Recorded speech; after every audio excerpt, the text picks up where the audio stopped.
Qué grosero. Bueno, y quiere andar de mentiroso. Te salió y aparte te salió del corazón.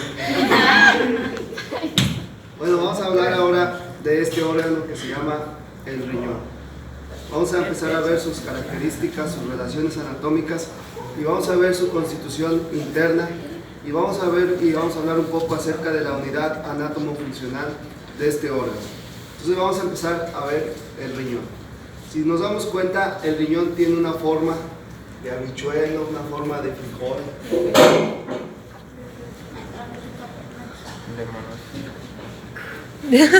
También. Vamos a ver que este Núcleo de monocito. mide aproximadamente, ¿sí?, 10 centímetros de largo Ay, dice por 10.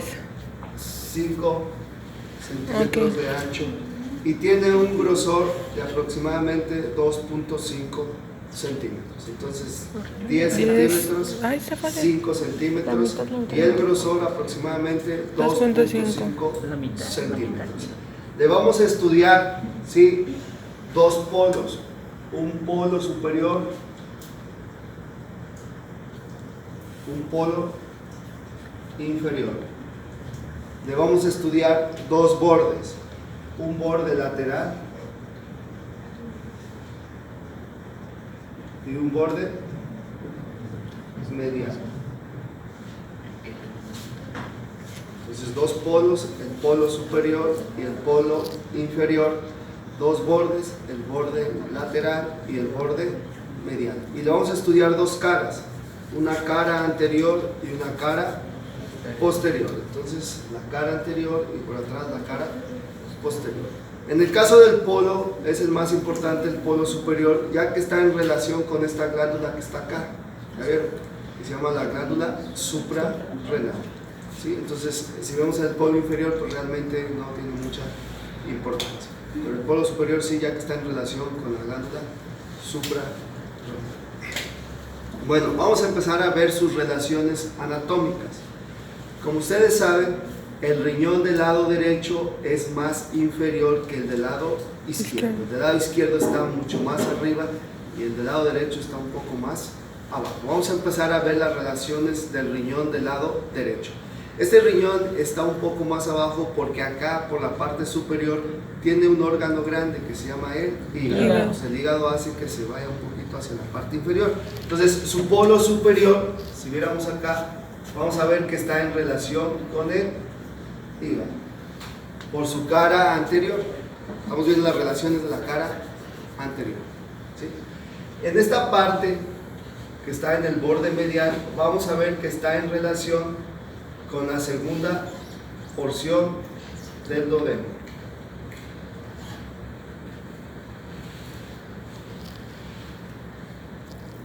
Vamos a ver que acá va a estar en relación con el colon y aquí va a estar en relación con el yeyuno. Entonces son las relaciones que tiene el riñón por su cara anterior, en su polo superior con el hígado, en el borde medial, ¿sí?, con la segunda porción del duodeno, ¿sí?, en el borde lateral con el colon y en el polo inferior con el yeyuno, ¿sí? Y esas son las relaciones anatómicas de la cara anterior, que son muy diferentes al riñón del lado izquierdo. Ahora que veamos las relaciones de la cara posterior vamos a ver que son las mismas, pero la de la cara anterior son diferentes, ya que si viéramos el otro riñón, ahora su polo superior se va a estar relacionando con el estómago.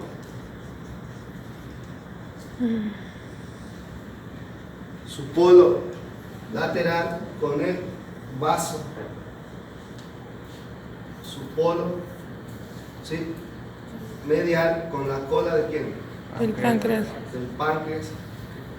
En esta parte inferior con el colon, en esta parte con el yeyuno. Entonces vean, por la parte superior el estómago, por la parte del borde, ¿sí?, lateral el vaso, entre el borde medial, ¿sí?, está la cola del páncreas y el colon, y por su polo inferior va a estar el No se especifica como qué parte del colon. Algunos dicen que es el colon descendente. Algunos dicen que es la flexura colon. Sí. Ok, entonces esas serían sus relaciones por su cara anterior. Ahora vamos a ver las relaciones que guarda por la cara posterior. Y esta principalmente está relacionada con músculos. Unos músculos que, si vimos la clasificación de los músculos posteriores, están relacionados casi con los músculos del abdomen posterior. ¿Cuáles son esos músculos? Psoas El mayor, psoas psoas menor. El psoas menor y el El cuadrado del abdomen. lumbar. Lumbar, sí, perdón. ¿Sí? Que son los músculos que se encuentran por la parte posterior y que están en relación con la cara posterior de estos riñones. Entonces, por la parte posterior, los dos riñones están en relación con el psoas mayor, el psoas menor y el cuadrado lumbar. Ambos riñones. La única que hace diferente es por la cara anterior. Bueno, este riñón tiene 3 capas que lo envuelven. La primera capa que envuelve este riñón es una capa de grasa. Se llama la capa adiposa Es pardo. del riñón. Ese tipo de tejido adiposo es pardo. Sí. Sí. Ok. Posteriormente tiene otra capa, que es una capa fibrosa, que se llama la fascia renal. Y por último tiene su última capa, que es la capa fibrosa renal.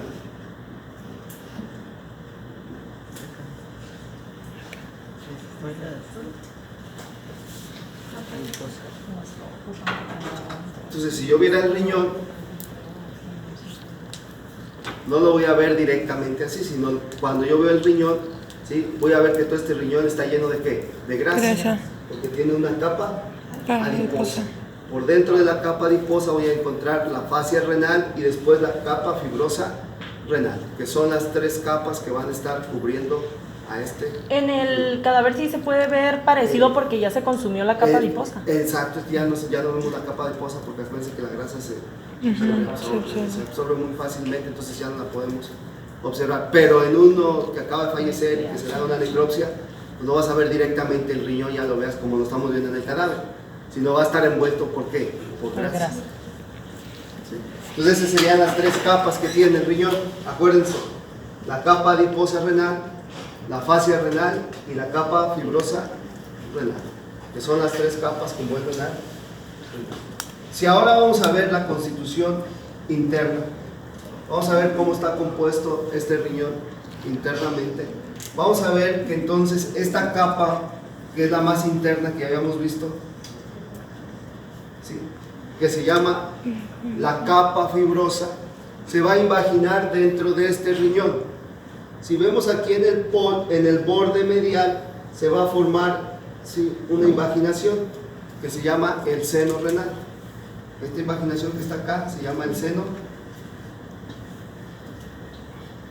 renal. Y por acá viene el ilio o el pedículo renal, que va a estar compuesto por la pelvis renal, por la arteria y la vena renal, que se forman el ilio o el pedículo renal y que van a estar y que se va a introducir por el seno renal. Ok. Esa capa fibrosa se va a imaginar dentro de este riñón y va a formar unas columnas de tejido fibroso, y estas columnas se llaman las columnas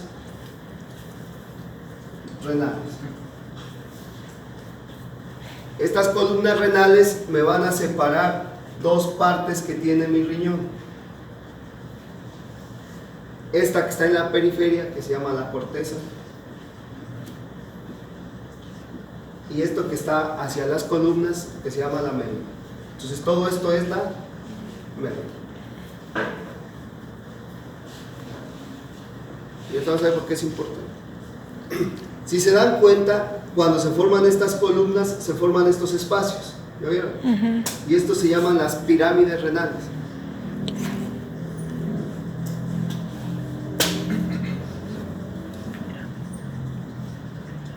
que tenemos aproximadamente entre 8 y 12 pirámides por riñón. Entonces se forman de 8 a 12 pirámides.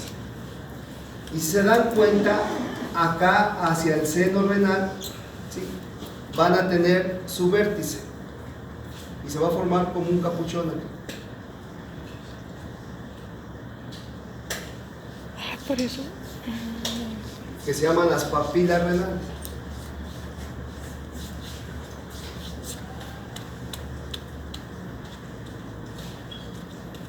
Estas papilas renales son como la tapa de un salero. ¿Ya han visto el salero? Sí. Tiene una tapita, haz de cuenta que es la papila renal. Y tiene muchos orificios, porque sobre esos orificios van a desembocar, ahorita vamos a ver, ¿sí?, los túbulos colectores de segundo orden, que son los que juntan toda la orina. Y por acá va a salir la orina de todas las nefronas. Y entonces estas papilas renales van a tener a alguien que recibe la orina y que se llaman cálices menores.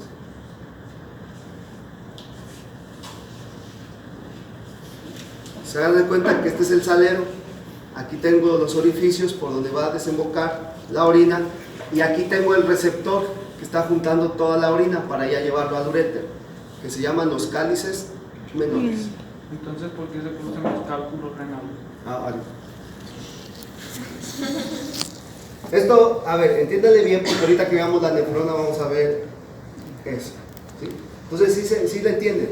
Esas partes son como un salero y que tienen muchos orificios, y ahí desembocan todos los conductos colectores de segundo orden, y esos son los que llevan la orina. Como si fueran embudos. Como si fueran unos embudos. Entonces, aquí tengo otro embudo que es el que recibe la orina, que se llama el cálice menor. Esos cálices menores se juntan varios cálices y forman los cálices mayores, y los cálices mayores se juntan y van a formar una parte ancha del riñón que se llama la pelvis renal, ¿sí? Y ahí se va a juntar toda la orina, y de la pelvis renal ya sale un conducto que se llama el ureter. Si vamos para acá, entonces ahora vamos a encontrar que en esta zona que está separando las columnas renales, ¿sí?, de mi corteza y de mi médula, vamos a ver que tengo una sustancia que se forma como si fueran muchos rayitos, y que esa se llama la sustancia radial.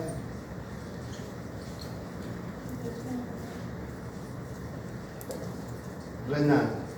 Y que la sustancia radial renal es la que me separa, ¿sí?, mi médula de mi corteza.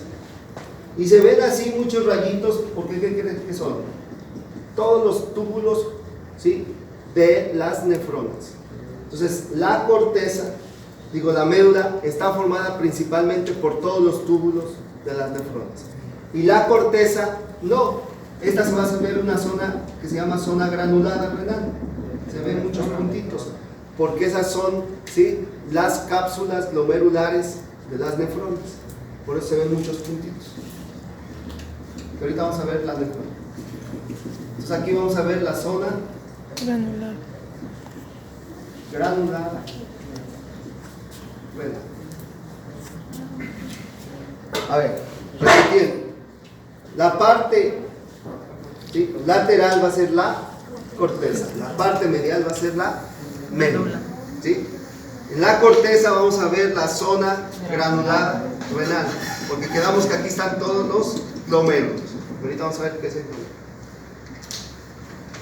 Y después tenemos esta zona que se llama la zona radial, que es la que me va a hacer la diferencia entre la corteza y la médula, ¿sí?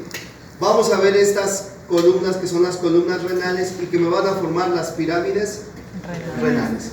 Y que en su vértice vamos a tener las papilas renales, donde vamos a ver que es como un salero que tiene muchos orificios, donde va a desembocar la orina hacia los cálices menores. Y luego esos, ¿sí? van a los mayores. Entonces, si vemos pelvis renal y la pelvis renal. Si vemos vean que aquí se alcanza a ver. ¿Esta qué es? La zona radiada, ¿ya vieron? Sí. Esta es la zona radiada, entonces todo esto es la corteza y esta es la médula. Y vean cómo se ven muchos puntitos, ¿ya vieron? Sí. Esa es la zona granulada, ¿sí? Entonces esta es la zona granulada de la corteza y esta es la zona radial. ¿sí? Aquí no se alcanzan a ver, pero acá entre estas tenemos las columnas renales, y entonces estas van a ser las pirámides renales, y vean que estos son los vértices, que son las papilas, donde están muchos orificios, y estos que están acá, los capuchones estos, son los cálices, ¿sí? Estos son los cálices menores, aquí está un cáliz mayor, y este ya se forma la pelvisilla, y ya se va a formar el ureter. ¿Hasta ahí vamos bien? ¿No va a abrir ningún riñón? Sí, no estamos abriendo. Bueno, vamos a ver entonces ahora histológicamente, vamos a meternos dentro Algo de bien. de este riñón y vamos a ver la unidad anátomo-funcional del riñón. ¿Cómo se llama la unidad anátomo-funcional del riñón? Se llama la Nefrona. nefrona. Dicen que existen más o menos 1 millón de nefronas por cada riñón que tenemos, ¿sí? Entonces vamos a ver una nada más. Vamos a ver 1 millón, una. Entonces vamos a ver que si yo separara mi riñón, quedé que en la periferia iba a ser la que, la corteza, y después iba a tener la Médula. médula. Entonces voy a ver la corteza primero, y les dije que teníamos la zona granulada, donde iban a estar todos los glomérulos, por eso se ve así, porque los glomérulos son como una cabecita que tiene la nefrona. La nefrona parece como una serpiente. Entonces vean, vamos a ver primero, ¿sí?, la cabecita de la nefrona, que se encuentra en la corteza. Y esta cabecita de la nefrona se llama la cápsula glomerular. Esta se llama la cápsula Ya lo había visto. glomerular.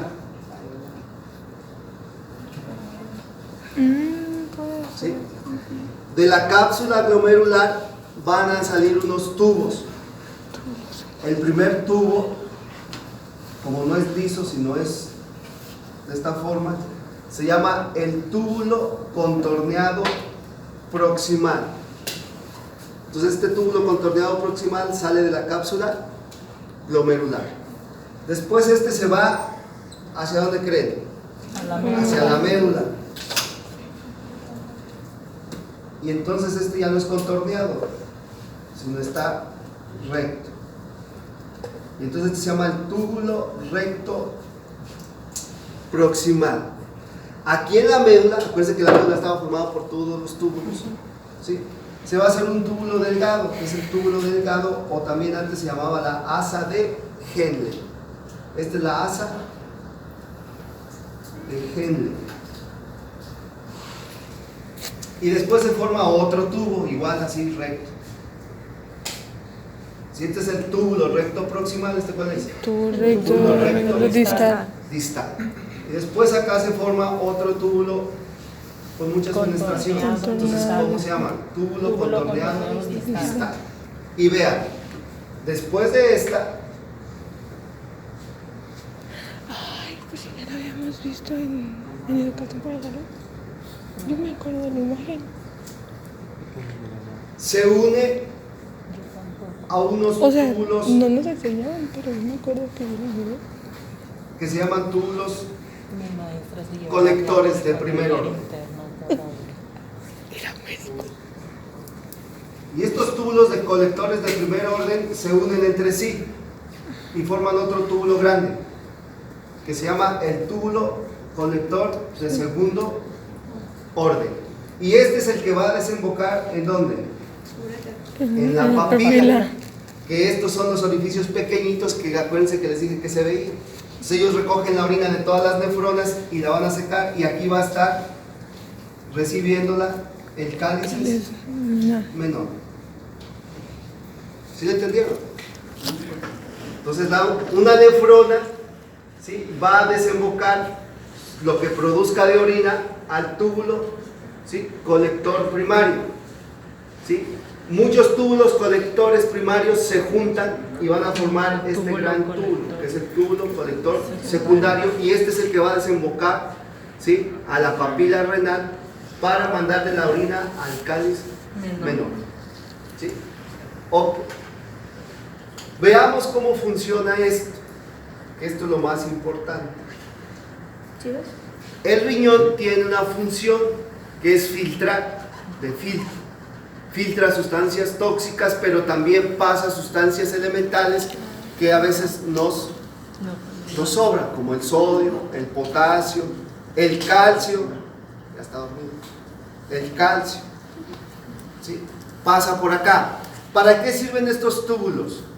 Como pasa sodio, pasa potasio, pasa calcio, ¿sí? Pasa magnesio, pasa fósforo, y son elementos que nosotros ocupamos, principalmente también agua. Cuando pasa por estos túbulos colectores, ¿sí? El riñón hace un rastreo de nuestro cuerpo, y si me hace falta calcio, no lo deja salir, lo reabsorbe por estos túbulos antes de que llegue a la orina, acá, que una vez que llega acá ya no se puede absorber, pues aquí lo absorbe. Por ambos, tanto por Por el todo el contorneado colector, como por, sí, por todos va absorbiendo, ¿sí? Hay pacientes que reabsorben de más calcio y entonces no lo ocupan y lo están absorbiendo, y entonces se está quedando ahí, y por eso se empiezan a formar las piedras, ¿sí? Las piedras renales principalmente son de calcio, ¿sí? Y hay pacientes que cualquier pequeña cantidad de calcio que consuman lo reabsorben en lugar de eliminar, y cuando no les hace falta se empieza a acumular ahí. De ahí la importancia es que a un paciente que le vas a dar calcio le tienes que dar solamente siempre y cuando lo ocupe, porque si no lo ocupa, ¿qué va a pasar? Le vas a acumular mucho calcio ahí y se van a empezar a formar piedras en los. ¿Cómo se le llama a ese paciente cuando absorbe más calcio? Así le llamamos. Es un paciente que absorbe demasiado calcio, porque me he tocado pacientes que, por ejemplo, cuando consume sustancias altas en calcio, entonces te van a dar piedras, como por ejemplo la Coca-Cola.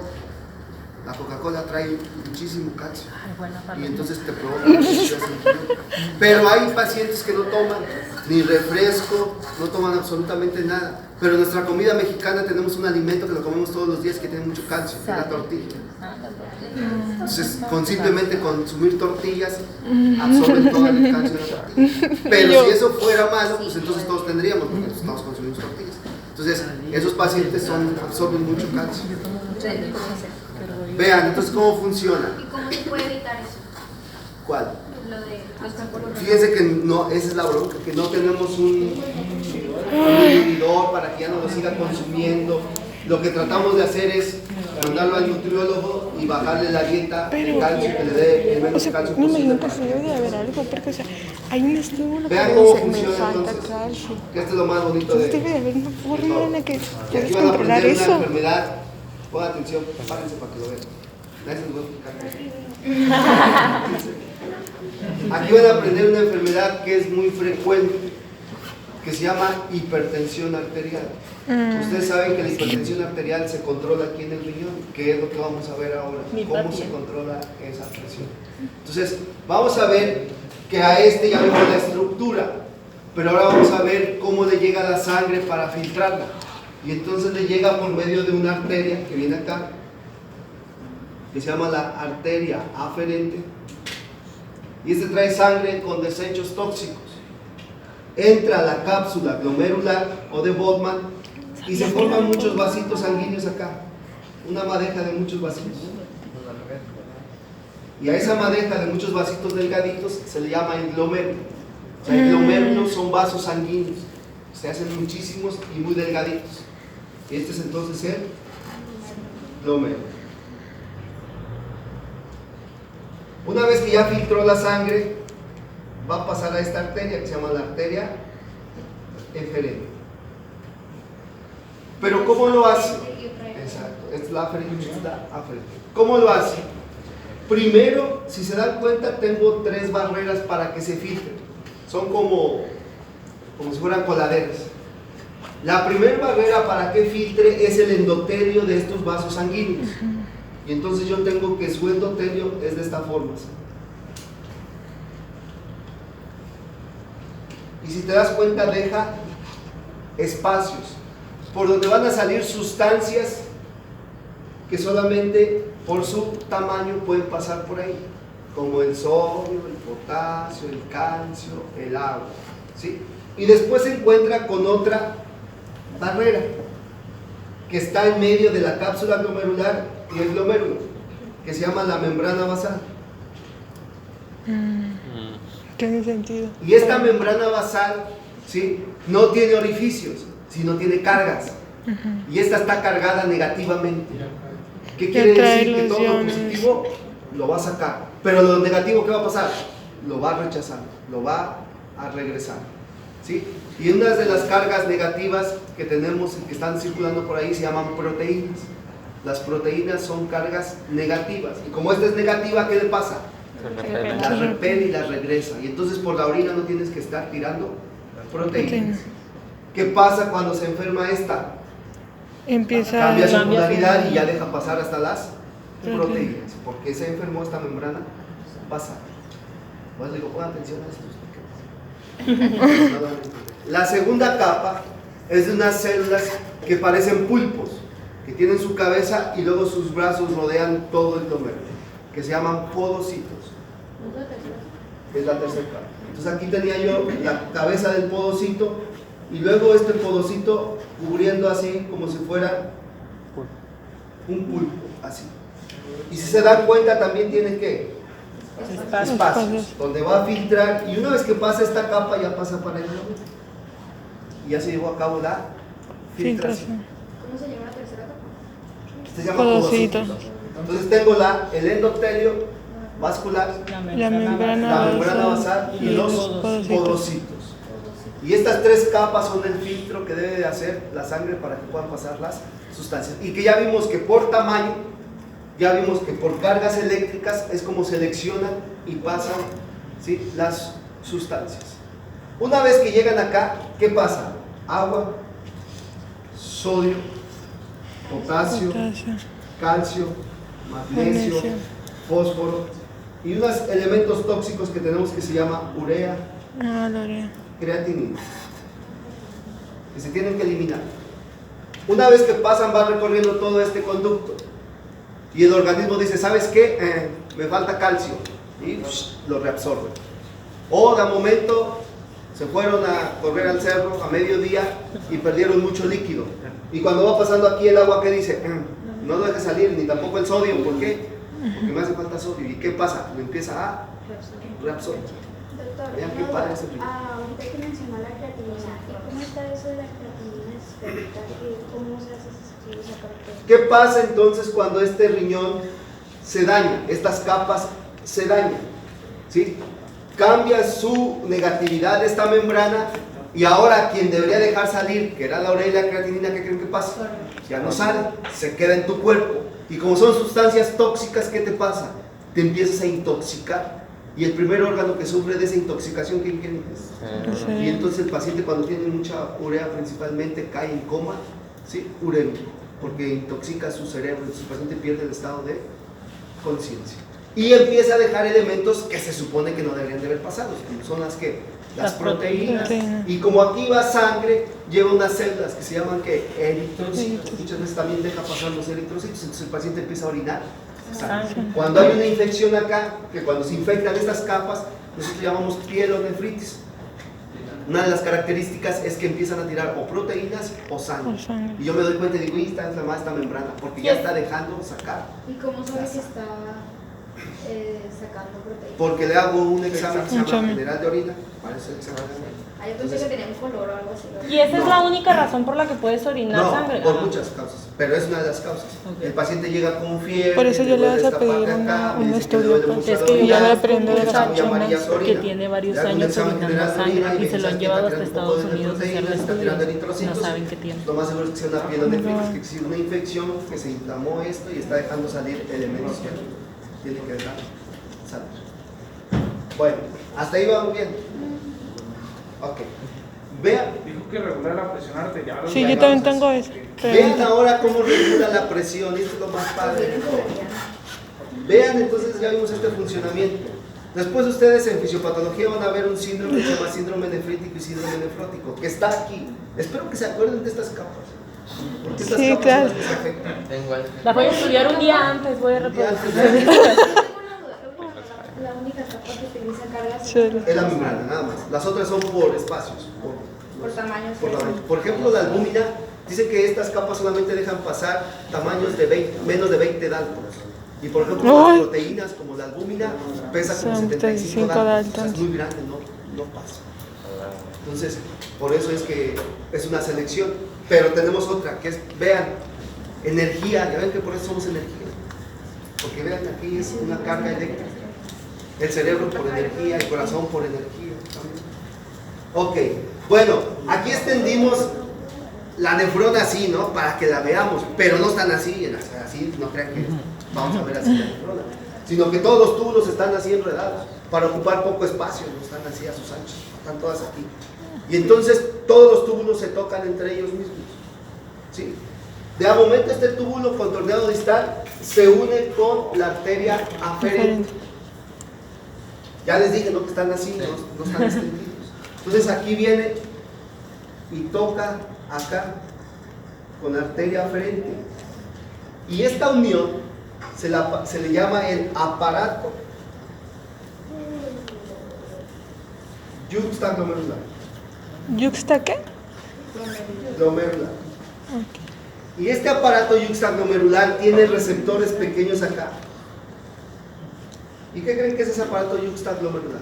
Nuestro baumanómetro, ¿sí? Natural. ¿Qué quiere decir? ¿Se acuerdan que esta era la arteria aferente? Sí. Pues, ¿qué pasa aquí? Sangre. Y cuando viene la sangre ahí, estimula esos receptores y esos receptores checan la presión arterial. Cuando se baja la presión arterial, principalmente porque no está llegando mucha sangre aquí, ¿sí? Él detecta que se está bajando la presión arterial porque no está llegando sangre aquí, los receptores. Y entonces se activa un sistema que nosotros llamamos sistema renina, angiotensina, aldosterona. ¿Y qué pasa? Vean qué bonito. Cuando la presión se baja por falta de sangre, ¿sí? El aparato yuxtaglomerular detecta esa baja de presión y vean cómo el organismo acuérdense que siempre tiene que estar en ¿qué? Homeostasis, en equilibrio. Dicen, pues está bajando y yo no tengo que permitir, o sea, la chamba del riñón también es que tiene que mantener la presión arterial. Cuando se empieza a bajar, entonces se activa el aparato yuxtaglomerular y produce una sustancia que se llama renina. ¿Para qué sirve esta renina? Esta renina se va al hígado y en el hígado se produce una sustancia que se llama angiotensinógeno.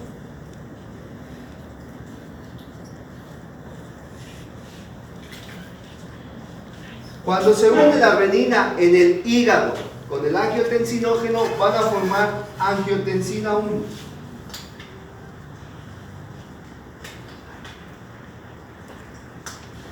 Esta angiotensina 1, como si no me funciona, pero viaja a través de la sangre y va a llegar a un órgano que se llama el pulmón.